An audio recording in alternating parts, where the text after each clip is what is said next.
welcome to Arts and Entertainment. I'm Deborah Gilbert, your host. Thanks so much for taking time out of your busy day today to be with me and my guest. I greatly appreciate it. Well, we have another fabulous show for you today. We're going to talk with Jennifer Carlson, the Executive Director of the Connecticut River Museum, which is based in Essex, Connecticut. And Jennifer, thanks so much for being here today. Great to have you. Thank you so much, Deborah. Well, why don't we take the viewer back into you and your background? Tell us about yourself. Sure. So my husband and I actually moved to Connecticut in 2020, just in time for COVID. He accepted a job at UConn Law School, and I had decided to follow. But before coming to Connecticut, I worked at Wick Historic House, Garden and Farm in the Germantown section of Philadelphia. I was the executive director there, and basically my history is working in theater, performing arts, cultural organizations. Okay. Did you realize when you came to Connecticut that this was going to be your new home? Are you happy to be here? Oh my gosh. Well, you know, when my husband was asked to apply for the job, and I learned it was in Connecticut, I said, oh, I would happily move to Connecticut. I always thought Connecticut was so charming and so beautiful, still close to my family in Pennsylvania. So I thought it would work out well. And I'm really, really happy that I am now working at the Connecticut River Museum in Essex. The museum background, and I've interviewed other individuals from the museum field. Did you understand, was this something that you wanted to pursue growing up as a young person, that you wanted to pursue this field? You know, it's interesting. When I was younger, I really thought I wanted to be an actress, you know, watching Lawrence Welk and Hee Haw and all kinds of shows with my grandparents. I used to act out songs, and I was very interested in acting.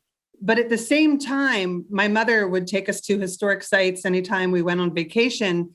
And those really made an impression on me. I remember going to the Hagley Museum in Delaware and just thinking it was a magical, magical place. So I did start my career working in theater as a stage manager. I'm more inclined toward management and really enjoy working with creative people.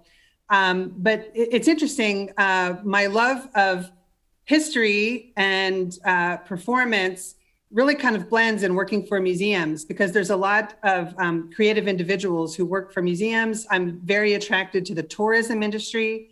I'm kind of a tourist geek. I love visiting different places and really exploring the area and learning about the history. So I think all of the different facets of my interest have really come together in working for a museum. Now, you're mentioning acting and theater and performance. Did you think that that might be your path? I thought so initially, but what's interesting, pretty much my first year at Temple University as a theater major, I started working on shows backstage. And when I saw what a stage manager did, I was much more attracted to that than I was acting. It's funny how sometimes the things that you think that you're interested in, once you kind of get involved in them, you can switch gears and think, oh no, I'm not actually interested in acting. I'm more interested in how all of the pieces come together to bring a creative endeavor to life. And that's something that I have always really enjoyed. Thankfully, the acting classes really helped me lose my fear of speaking in front of large crowds. So I feel very comfortable on a stage, giving a presentation, speaking with people. So I think that training is very helpful. I know a lot of executive directors who are now taking theater classes, acting classes to help their public speaking skills. When did you decide that not being in the theater and stage management was going to be the change for you? Were you in your 20s? Did you decide that maybe you wanted a different path? Sure. So after I graduated from Temple with a degree in theater, I completed a stage management apprenticeship at the Walnut Street Theater in Philadelphia. It's the largest producing theater in Philadelphia. And I always say that experience must have been similar to boot camp, but I learned so much. And I think one of the things I learned from that is that I did not want to be an equity stage manager because they don't other than working on shows, they don't really have much of a life. And that's nothing against them. But for me, I knew that wasn't going to work. So I did work, I worked freelance for several years, stage managing, assistant directing, a little bit of acting, some producing. And then at some point I got tired of, I guess what you would call the gig economy. I wanted a full-time job with benefits and a little more stability. So I took a job as a box office manager at People's Light and Theater Company in Malvern, right outside Philadelphia. And I really saw that as the beginning of my climb up the administrative ladder in cultural organizations. So tell me from there what happened with that climb. How did you kind of transfer over into being into the museum field? Sure. So interestingly, working at People's Light, working at the box office, that's when I started learning more about the marketing and the front of house of theater. So beyond all that I already knew about backstage and putting the show together and producing the show, I was learning more about marketing and the customer relations and the front of house operations. Then I saw a job posting for program director at Historic Philadelphia Incorporated. And when I saw the job description, it was really much like a production manager for a theater company, but it was for historic programming in the historic district of Philadelphia and Valley Forge National Historic Park. So I applied for it. And that, to me, that was a dream job because I was managing, when I first started, over 100 actors who were either storytellers in uniform or a number of first-person interpreters. Everyone from, Oni Judge to George Washington to Betsy Ross, and just working with really talented people for educational programs, for press gigs, for tourism. They were stationed around Philadelphia, and it was really a dream. And I did that for 5 years. And at that point, that's when I realized I wanted to lead an organization. I've always viewed leadership as service and making creative people's work come to life. And I thought, this is really what I would like to do in some capacity. So knowing that, if you don't mind if I could continue, I knew that I needed more experience in either marketing or fundraising in order to eventually become either a managing director or executive director, depending on the organization. So I took a job at Temple University's Boyer College of Music and Dance as the assistant director of marketing and communications. Well, my goodness, it seems as if you stayed in the entertainment industry, if you will, to be able to find your way into the museum industry. Did that continue the process for you? I mean, did you find it was an easy transition for you to move over into what you're doing now? Sure. So to fast forward a little bit, after Temple, a couple of years after that, I actually did work as an assistant dean at LaSalle University in the School of Arts and Sciences, and I was the advisor for the students in the theater club, and they produced 2 main stage shows a year. So even there, I was still tied into theater, even though I really enjoyed working as an assistant dean and helping students excel, or some students who were really struggling, getting them to, do better. LaSalle started prioritizing, and a number of people were laid off at that time. And so I started worrying about my own position, and I saw that WIC, Historic House, Garden and Farm, was looking for an executive director. And I was realizing that I was missing history. I was missing, working full time with creative people. I saw that as an opportunity, even though WIC was a smaller business than any business I'd worked for in the past. It would be the first time that I would be in charge of the whole operation. So it would give me a lot of good experience. And I had worked with the woman who was on the search committee, and she's their first curator and first director, and currently their board chair. Her name is Sandra Mackenzie Lloyd. She and I had worked together at Historic Philadelphia, so she knew me pretty well. So I thought, I'll apply and I'll see if I get an interview. And I did a few interviews, and then I ended up working there as executive director, and definitely learned a lot that I think is really helping me now coming into the Connecticut River Museum. From there, what was your path? I know that I keep on inching you along. I'm very interested in your history and your background and what brought you to the Connecticut River Museum. What did you do past WIC? Well, I worked at WIC from 2016 until 2020. So it was actually July of 2019 that my husband learned about the job opportunity at University of Connecticut, and he applied. And we didn't know for sure if he'd get it, but he had been asked to apply, so we thought there's a chance. And for me, it was an interesting decision because I had really poured my heart and soul into bringing WIC almost out of the ashes. When I started at WIC in 2016, it was a real low point for the organization because they had been without an executive director or really much of a staff for several months. There had been turnover, and that really causes an organization to lose momentum. So when I started, it was, I was doing the social media as I'm walking to the bus or the train. I'm doing the social media post, and I was giving all the tours on top of doing everything that an executive director does, forging relationships and attending all of the board and committee meetings. So it was a real learning experience, but I take a lot of pride in the fact that together the board and I were able to grow that organization over those 4 years. And by the time I left in 2020, I gave them my notice actually in November because I wanted to leave on good terms. I had put so much work into that place and I wanted it to succeed. I wanted to help them find my successor. So that way, hopefully my successor would be locked down before I left. And we did find someone I had worked with at Historic Philadelphia. She came from the Betsy Ross House, and now she is the executive director at WIC. And we still communicate every now and then. She still has a question for me, and she's doing a great job. So it's interesting, I gave my notice in November of 2019, and I was just so busy. We were working on some large grant applications at WIC. I was taking a computer class. We started getting our house ready for sale. So I was kind of looking at jobs, but I really didn't have too much time. And then, of course, once my last day at WIC occurred, March 27th, we were deep into COVID.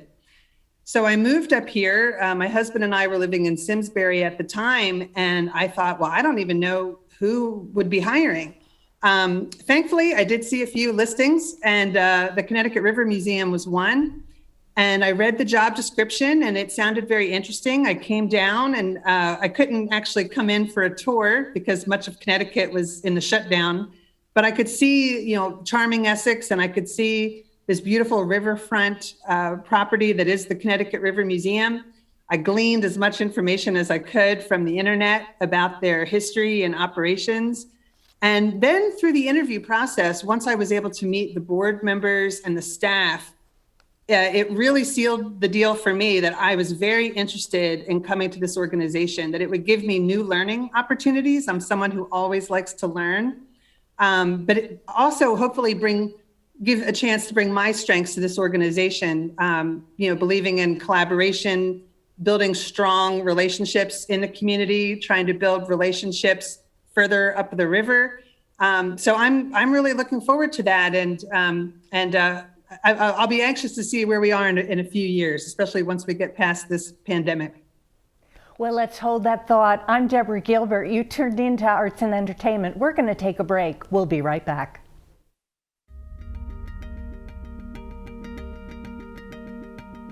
Smart TVs and streaming services have taken over the television industry. VSC TV is proud to announce our presence on Apple TV and Roku to make watching your favorite shows even easier. You can access this service by downloading the Cablecast ScreenWeave app. Then choose Valley Shore Community TV from the list of channels. Select VSC TV Live to watch our channel in full HD. Or pick a show from our on-demand video library.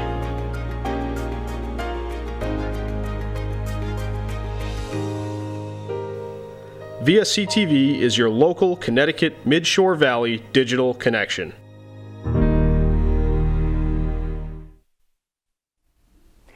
welcome back to Arts and Entertainment. I'm Deborah Gilbert, your host. So glad that you're spending part of your day with me today with my guest and with me. I greatly appreciate it. Well, we're continuing on talking about the Connecticut River Museum, which is based in Essex, Connecticut, and Jennifer Carlson, the executive director, continues to be my guest today. And Jennifer, again, thanks so much for being here. We all greatly appreciate it. Thank you. It's an honor to be here. Let's talk about the museum. We're also going to talk about the website too. Tell us about the museum. What will people see when they drive into the driveway?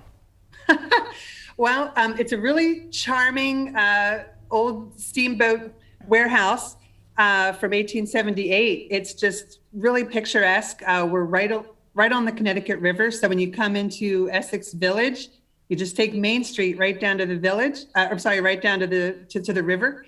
And then you'll pull in our driveway, and thankfully we do have, I'd say, pretty decent parking.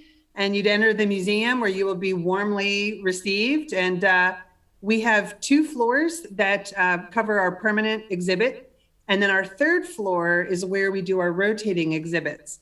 And we have a pretty exciting exhibit that's going to open on March 18th called Hands on the Land, Art and the Environment in the Connecticut River Valley. What was the Connecticut River Museum created for? Was there a reason to bring it into Essex and be located where it is? Did it have a mission when it was started? Sure. So it was started in 1974, and it was started to, this building was for sale at the time, and the group that got together to you could say to save the building, but it was really also with the hopes to create a museum that would tell the story of the people of the Connecticut River. And, it's really fascinating to me to think about, a group of people that can come together and really make that happen. And I will say all of those people who are still alive today are still very active with the museum, which is just very wonderful.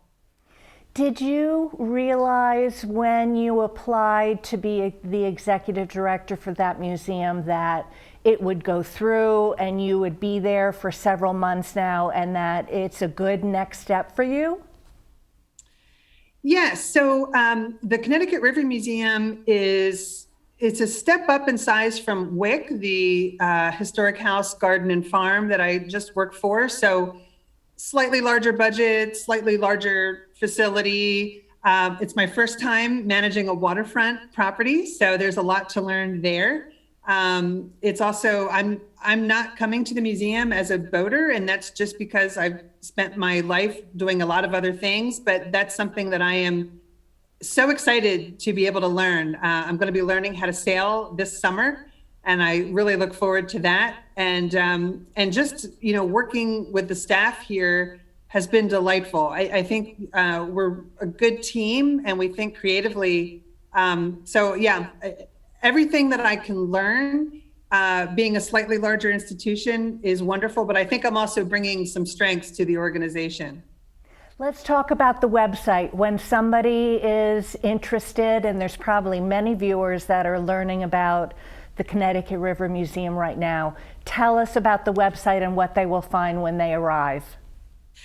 Well, when you arrive to the website, there's some gorgeous pictures. I think usually when you first land, you will see a picture of our museum and the waterfront. We also right now work with a nonprofit who owns a recreation of Adrian Block's 1614 vessel called the Onrust. So this boat was, as far as we know, it was the first time that a European came up the Connecticut River. So this was Adrian Block in 1614. So we manage the sails on the Onrust, and it's become very iconic to see the Onrust on this section of the Connecticut River. I hear comments all the time from people about that. So that is something you will see lots of information about the Onrust on our website.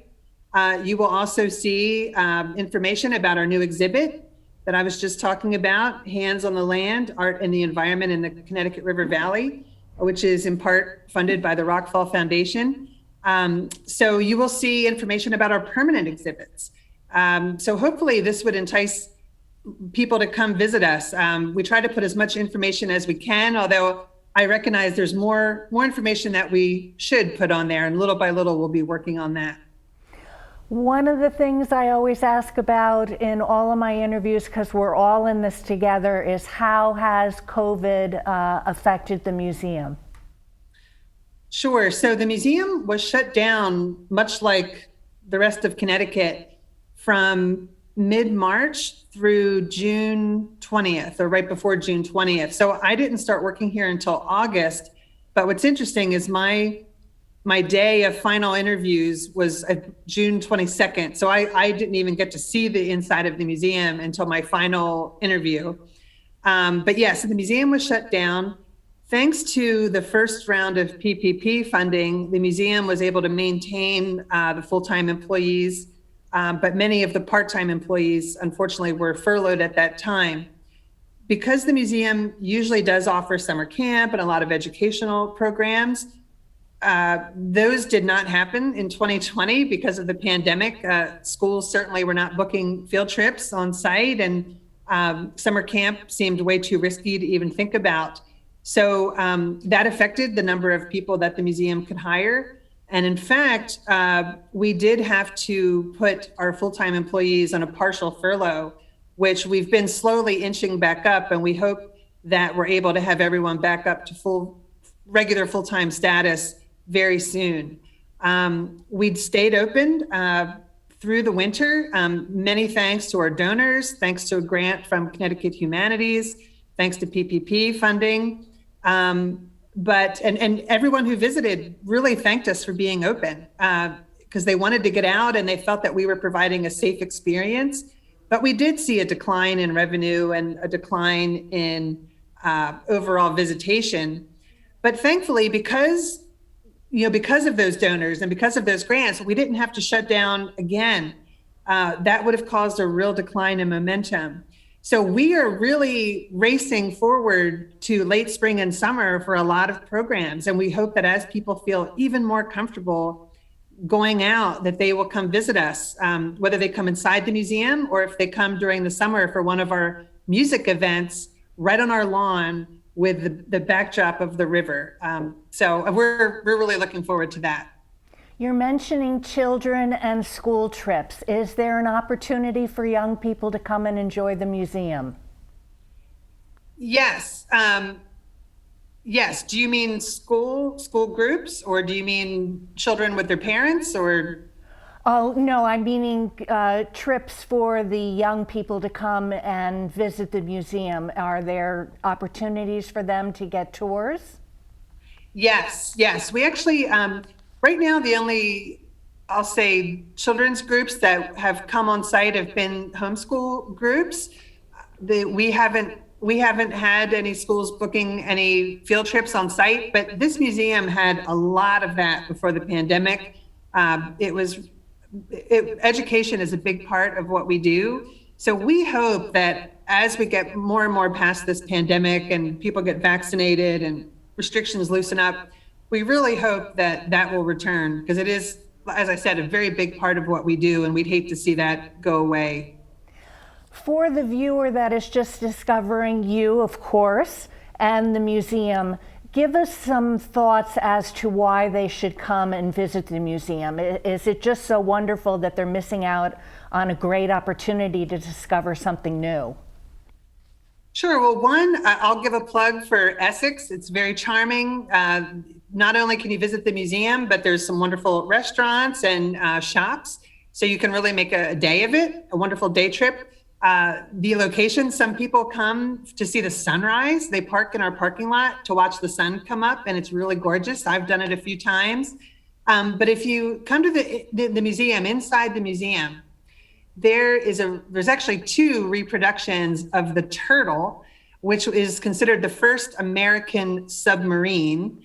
It was built by Bushnell, and it was large enough to hold one person. So if you can imagine this wooden structure and only one person inside maneuvering to basically attach a bomb to a boat. So it was designed during the Revolutionary War. So a lot of people have interest in seeing that and trying to envision would I be the one who would sign up to go on that mission? So that's very interesting. Seeing the rest of our exhibits, everything from the prehistoric aspect of the river, when basically it was a mile or more sheet of ice. Just thinking about, the prehistoric times, the dinosaur tracks that were found, and then, moving forward, talking about the native populations, and then the Dutch explorers coming up the Connecticut River, and just moving forward, fast forward to shipbuilding era, and then the pleasure boating era. And then, getting into the environmental aspects of how important a year 1972 was, when the river really cleaned up, and DDT was banned. And then little by little, the eagles are coming back and biodiversity getting richer. I hear stories all the time of people who have lived here and say that in the 70s or 60s and early 70s, the river was like a sewer. And so for those who weren't here at that time, we have a lot that they can view to kind of see just the rich history of the river. I would like to add, Deborah, if it's okay, that our exhibits were put in 10 to 12 years ago, the permanent exhibits, and I would like to add that we recognize that they do not reflect a great diversity. And that's something that we are going to work on, and it's going to take some time. There's not a lot of minority populations represented or women. And I want to be very frank about that, to say that we recognize that, and it is something that we are definitely going to work on. Well, I thank you very much for being here. We've run out of time. I'm Deborah Gilbert. You've been tuned into Arts and Entertainment. We've been talking about the Connecticut River Museum based in Essex, Connecticut. Have a super day today. I'll see you next time.